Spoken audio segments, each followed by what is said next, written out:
Oh, hello again. Sitting in a slightly different spot today.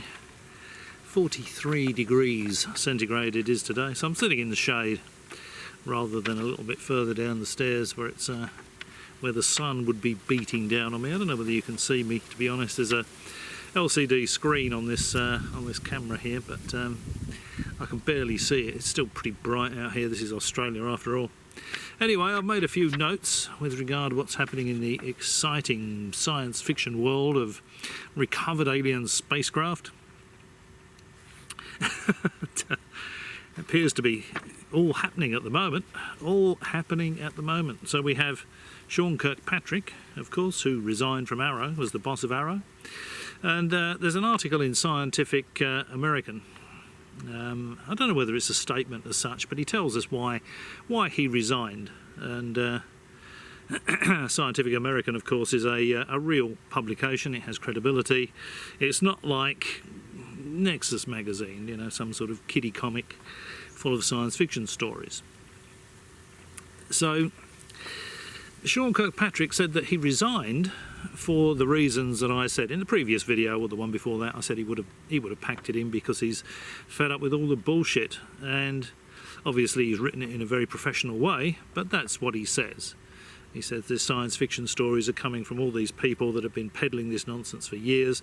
They can't produce any tangible evidence that any of it is real, and he's sick and tired of wasting his time on it. And he's sick and tired of watching other people waste their time on these science fiction stories. So he said he's had enough and he's resigned. And I don't blame him. I would have done the same thing in his position, you know. If I had people coming to me telling me all these fantastic tales, but they could offer not a scrap of tangible evidence. They couldn't take me and show me where the aliens are in jars, where the flying saucers in a shed somewhere. I'd say, look, you know, I've really had enough of this. Put up or shut up. And of course, none of them can put up. They don't shut up either, you know. I would find that, I think, just as frustrating as Dr. Kirkpatrick, so I can fully understand that. But I might do a better video actually, and I'll actually show you what he's written in Scientific American. But that's the gist of it. He's saying basically it's the same old names, the same old core of people that are peddling all this nonsense. They've been doing it for years. They're not offering any tangible evidence, so, you know, it's time to move on. It's not happening. And of course the official statement from Arrow and from Sean Kirkpatrick is there is zero credible evidence to support extraterrestrials coming to this planet, back in history, in antiquity, or today. Zero evidence. The bottom line is, it is not happening. It's just a lot of science fiction nonsense peddled by the usual suspects. Now they're being asked to put up or shut up. There's problems. They're running away, hiding under the table, and even Senator Tim Burchett. It's finally beginning to dawn on Senator Burchett that it's a lot of science fiction rubbish. He was being interviewed on Project Unity the other day, day before, and he said, yeah, well, you know, these guys are frauds. He didn't say this guy is a fraud, he said these guys are frauds. It's becoming apparent these guys are frauds. Now, he wouldn't name anybody, but you know, everybody knows the usual suspects at the core of all this bloody recovered alien spacecraft nonsense. So it's going to be those guys. And Senator Burchett has come to the conclusion that they're frauds because he's asking them to show the tangible evidence. None is being provided. They're all running away and hiding under the table. The dog ate my homework. You know, we had it in a shed last week. It must have been stolen. You know, it's a high crime area. You know. This flying saucer. All these alien bodies we had in jars, yeah, someone's nicked them. Sorry, we'd love to show them to you.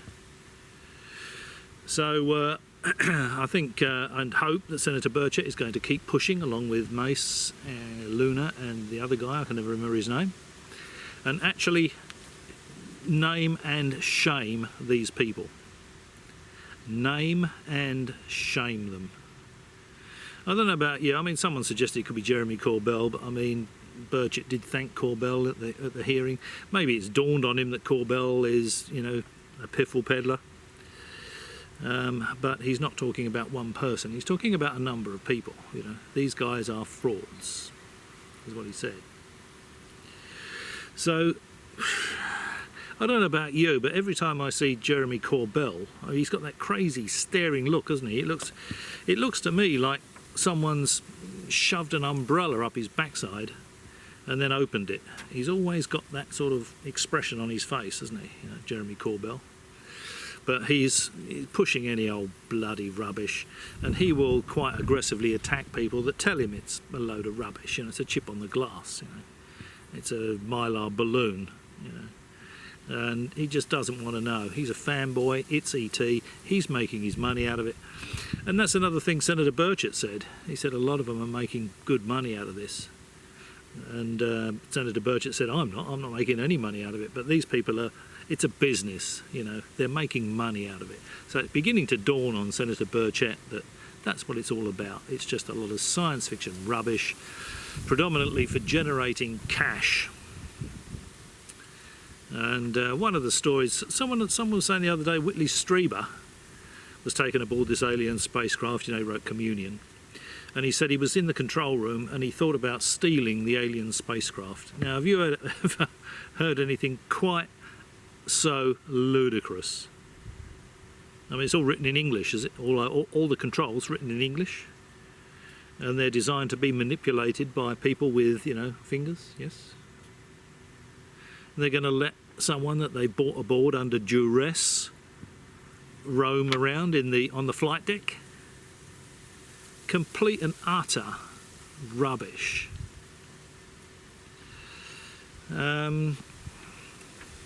And I think we're going to be hearing from Senator Burchett before very long that he's got to the bottom of it.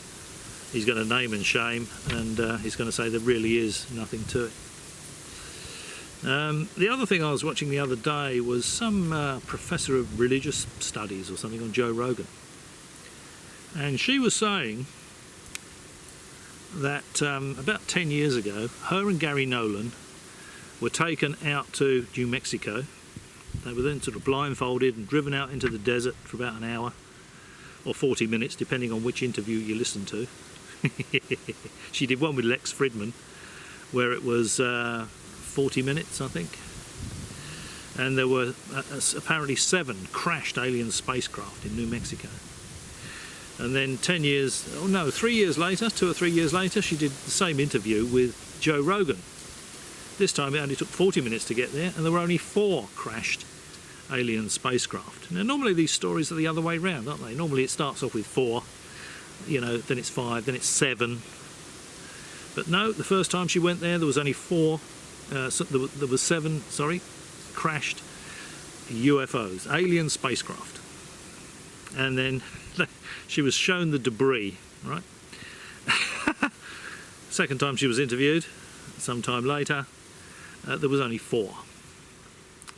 And apparently this guy from NASA or something took her and Gary Nolan out into the desert. They were blindfolded. He unblindfolded them and said, right now, this is an alien spacecraft crash site. And they looked around and they found some bits of debris. Now, you know, alien spacecraft are not going to come here and crash.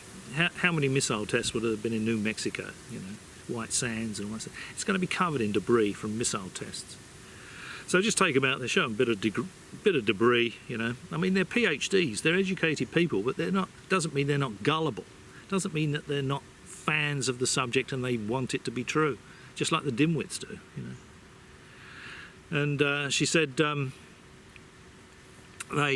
guy told her that this crash was from 70 years ago. It wasn't the famous Roswell crash. That'd be too much of a stretch, really, wouldn't it? But it was from 70 years ago, and it gets more and more hilarious, this. So if an alien spacecraft had crashed 70 years ago, they would have dug down to a depth of probably 3 or 4 meters and collected every scrap of it. There's not going to be bits of it all over the surface 70 years later.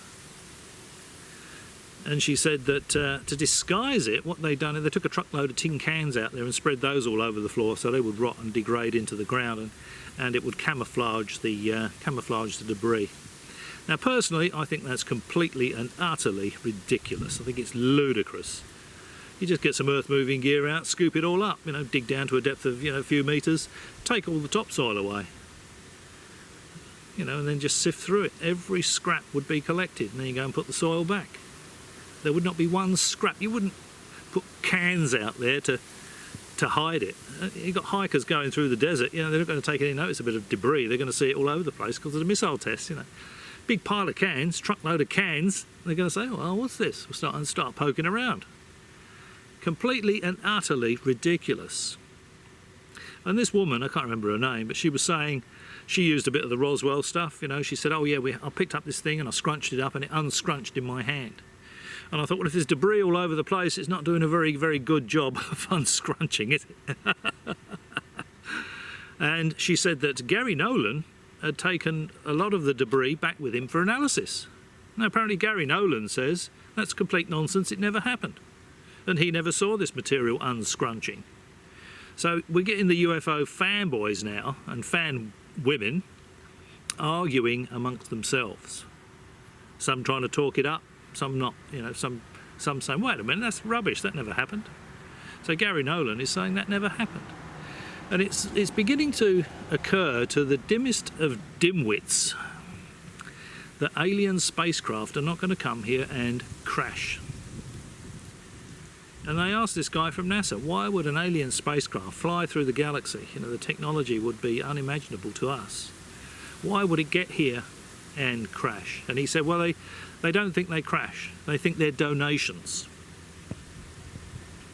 And I just fell about laughing, absolutely fell about laughing, These things, they're dropping all over the planet, they're donations. And I thought, this would be very similar to, in the Second World War, the Manhattan Project, they make an atom bomb. And they say, right, okay, we think this is going to work, this atom bomb. So they fly it over to Germany and they drop it in the eagle's nest in the back garden, little parachute, down into Hitler's back garden, little note pinned to it. This is a donation from the Americans. Analyse it and build your own. So complete bomb, they just didn't arm it before they dropped it. It's exactly the same as that. Or flying one over to Tokyo, the Second World War. Dropping it into Tokyo. Don't arm it. So it'll land on the ground, little parachute, land on the ground, completely intact. All you need to do is arm it and it will work. Japanese can study it and build their own. As a donation to the Japanese, a technology donation to the Japanese, a technology donation to the Nazis. Can you imagine how stupid would you have to be to consider aliens would leave any biological or technological material here for us to study? It's not gonna happen. It never has happened. This is complete and utter rubbish.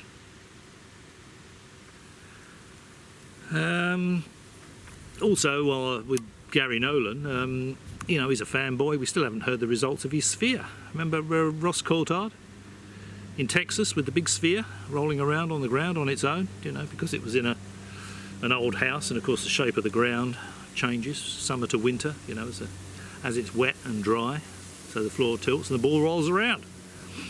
Ross Coulthard picked it up. He went, oh, he said, this is unbelievably heavy. And he put it on some scales. And it was 50 pounds. It weighed 50 pounds. So that's not unbelievably heavy, is it? 50 tons would be unbelievably heavy. 50 pounds is not unbelievably heavy. And do they really seriously think aliens are going to be flying around the galaxy, engineering artifacts using imperial, terrestrial weights and measures? Exactly 50 pounds. You can bet your life Gary Nolan has examined that ball, that sphere. He knows it's a plain old ball check valve made in the USA, but he hasn't announced that. And this other metamaterial we hear about.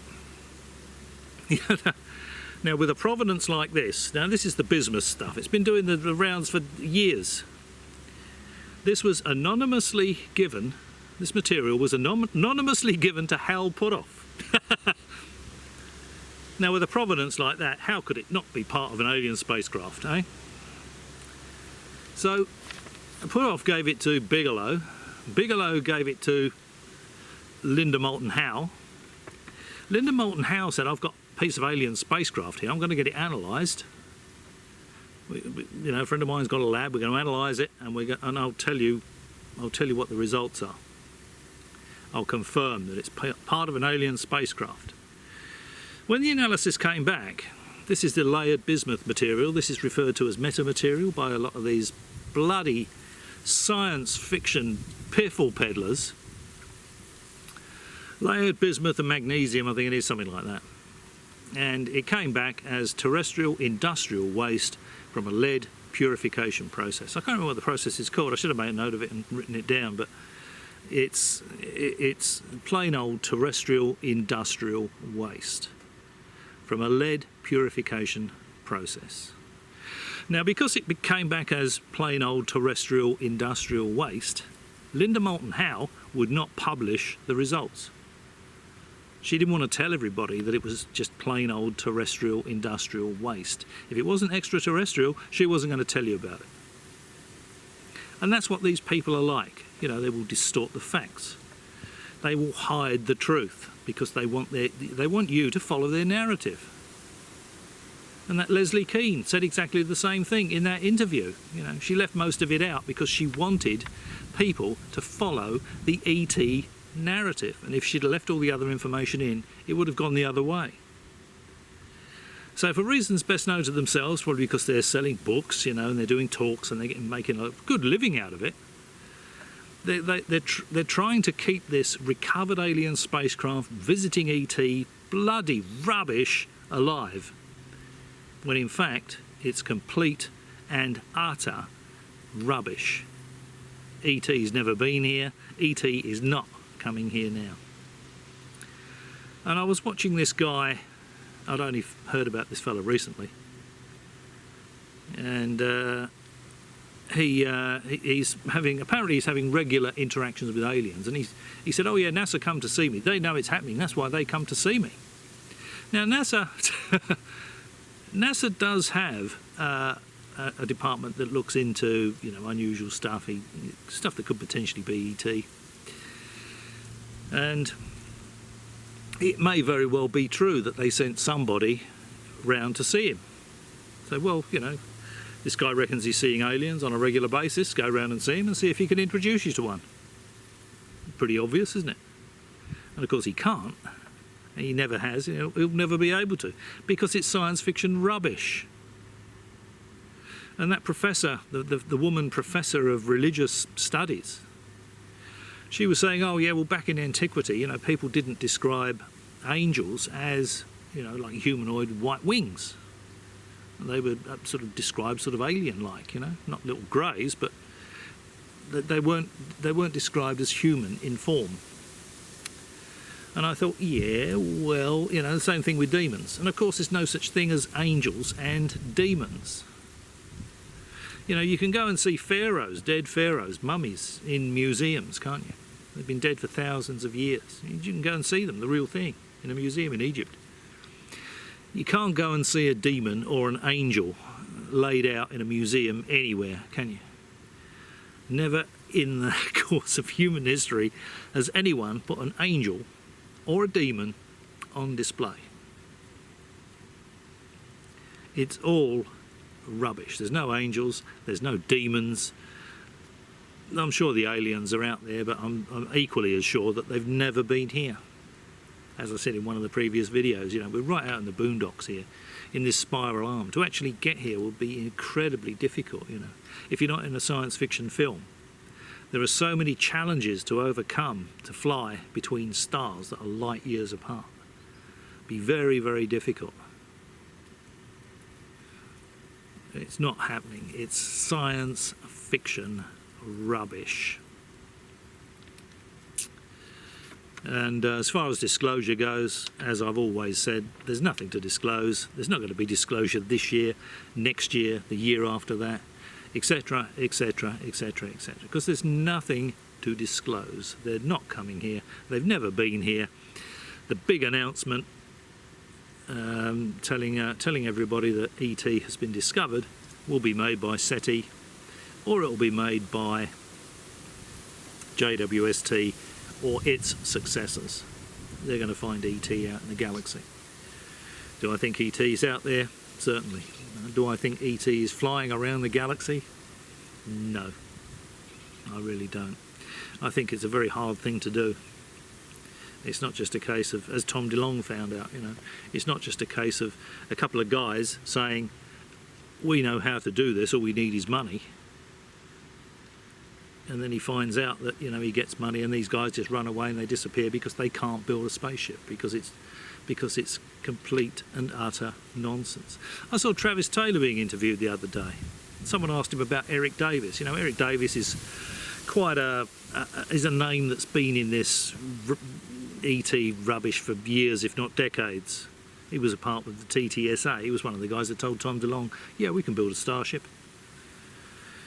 And he said, well, what's this Eric Davis like? And he said, well, yeah, he's a very clever guy. He's a very switched-on scientist. He said, but Eric is one of those people that, if you tell him something, he's inclined to believe it. So he's another one of these educated fanboys. Because you got a PhD doesn't mean you're not gullible. It doesn't mean that you're not, capable of critical thinking. So you tell Eric Davis, and it's a science fiction story, he's inclined to believe it. He repeats it as truth because it comes from him. He's a scientist, a PhD, aerospace engineer, whatever he is. Oh, well, Eric Davis said so, it must be true. You can see how these stories, get expanded on. And they get spread as truth among all the fanboys. When, if you drill down and drill down and drill down, you'll find there's a couple of people at the core of this, and they will not be able to produce a scrap of tangible evidence that any of it is true.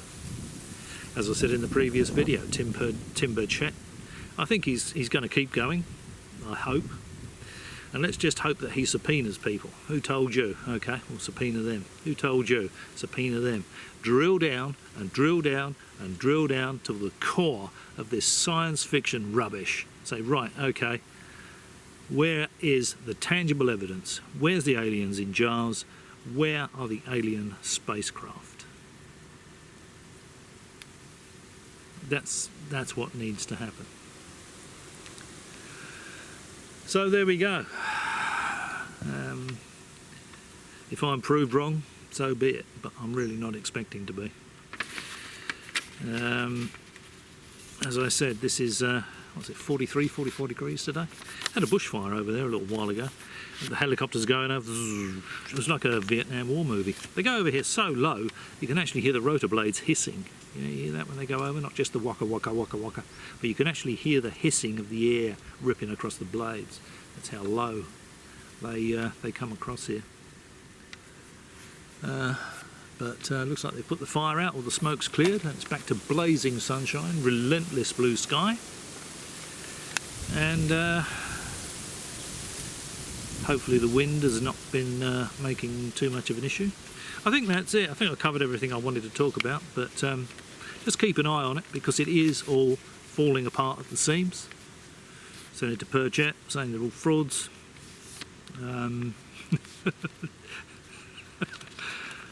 Sean Kirkpatrick says it's all rubbish, there's no credible evidence. I've had enough of this, I'm leaving. And you've got the usual Gary Nolan, surprisingly enough, saying that he disagrees with this religious professor. He said that never happened, he never took any of that debris, he's never analysed any of it. He doesn't recall seeing any scrunched up material. At least Gary Nolan, although he's a fanboy, he did say the Atacama alien was human. They gave it to him to analyse. But he could tell us the results of the sphere. I think the reason that he hasn't told us the results of the sphere analysis, the Texas sphere, the 50-pound aliens using imperial weights and measures to engineer artefacts, sphere, is a plain old bullcheck valve from the US of A, is because of his mate Coulthard, I think. Coulthard has asked him to sit on that because he's got books to sell. Senator Burchett said, they're all making good money out of this. That's what it's all about. He's not making any money out of it. Some of the hobbyists, live in They're basement bedsits, aren't making any money out of it. But the core people are making big money out of it. I honestly wouldn't give those people the time of day. I wouldn't expect them to respond if I asked them for an interview, but I wouldn't give them the time of day. I really wouldn't. You know, people like Elizondo, Put-Off, all these Grush. You know, I'd be exactly like Sean Kirkpatrick. I would not give them the time of day. You get Elizondo on, all he ever does is sit there and say, well, I can't talk about that. Lowers his head, see a little goatee there. I can't talk about that, yeah. Why are you sitting there, Lou? Complete waste of time. All right, with that, I think I'll wrap it up as usual. If you've struggled through the video all the way to this point, thank you very much indeed for watching, and maybe I'll catch you again.